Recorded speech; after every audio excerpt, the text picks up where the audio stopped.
All right, here we go. Today is day 26 of the 31-day individuation process for the month of October. It's interesting because as this process goes, as each day as each day goes by, what I'm coming to realize, I think that I mentioned this in yesterday's video, I'm totally reformatting and restructuring this entire process because I realize now that having a question every day can be very overwhelming, even for me. And I want this to be as, positively engaging for the people that are actually going through the process as possible. So I think that like focusing on week, right? Like week 1, week 2, week 3, week 4, and one big question per week to kind of like I think that will be a lot more productive and beneficial. And so that also challenges me to figure out what the best questions that I've put together are, or maybe even make new and better questions. But today's question is, what would it mean for me to truly live for myself, right?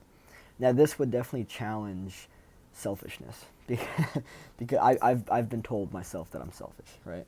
And I know that a lot of people struggle to actually live a life for themselves because they have people around them that lead them to believe that they're selfish for pursuing that or for trying to actually like put themselves first and everything. And something that I've been thinking a lot about lately is like what do I want, right?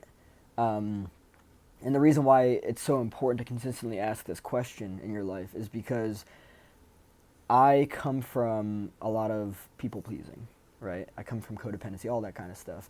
And oftentimes what I've pursued is not really what I want, but it's more so just to like an attempt to people pleasing codependency. It's all a matter of, you don't have your own sense of individuality. You don't think for yourself. You don't, like, dislike, want, and need for yourself. Like you're enmeshed with everyone else.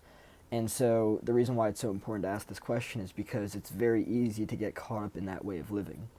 And you could find yourself actually making a choice of what you think you want that's not actually real for you, simply because you're so tied into to what you think everyone else wants, right?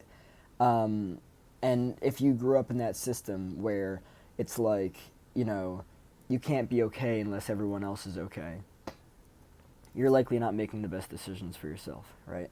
And there was something else that I learned about recently that I thought was very interesting, and that is that even if other people are not okay, you can be okay.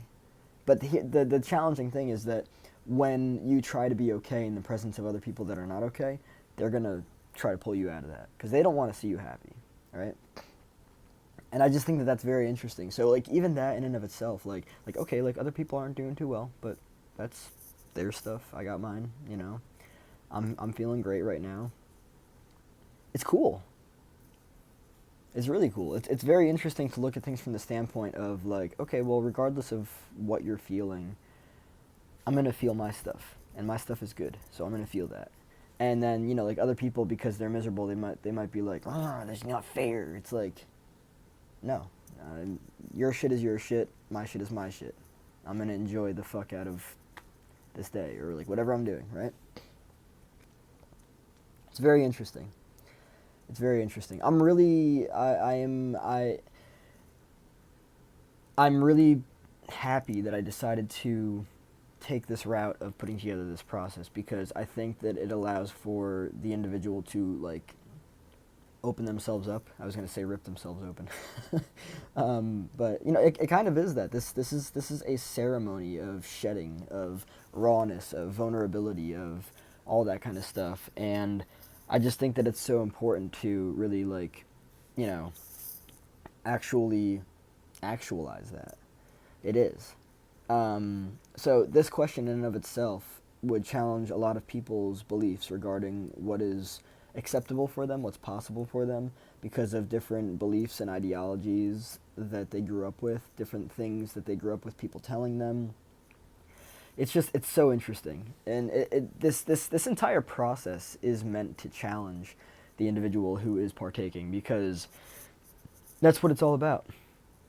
That's really what it's all about. So when you can come at it from a place of just realness and authenticity, it will be nothing but productive for the person who is, you know, just pursuing the process and just going through it all. It's really interesting. Um, so like when I think about myself, like what would it mean for me to truly live for myself? It would mean to live unapologetically. I learned to say sorry, and I'm unlearning that. Um, it would mean to say no, and I don't have to have a reason for saying no. I don't have to feel guilty.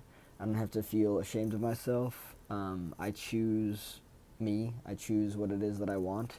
I don't just get on a bandwagon of talking about something or liking something because other people think that that's what needs to happen. No, I think and feel and live for myself. That's what this is all about. So again, ask yourself, what would it mean for me to truly live for myself? And go from there. That's it.